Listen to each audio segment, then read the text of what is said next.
Syederalun, Ketua Umum Partai Nasdem Surya Paloh, meyakini 3 nama bakal calon presiden hasil Rakernas Nasdem yang memiliki pemahaman yang mumpuni terkait isu geopolitik internasional.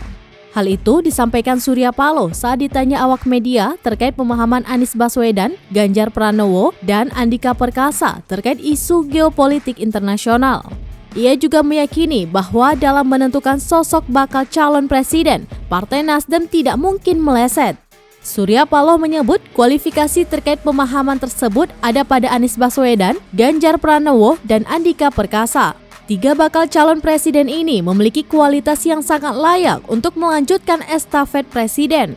Dari pihak Nasdem terus menjalankan komunikasi dengan baik terhadap 3 bakal calon pilihan Nasdem.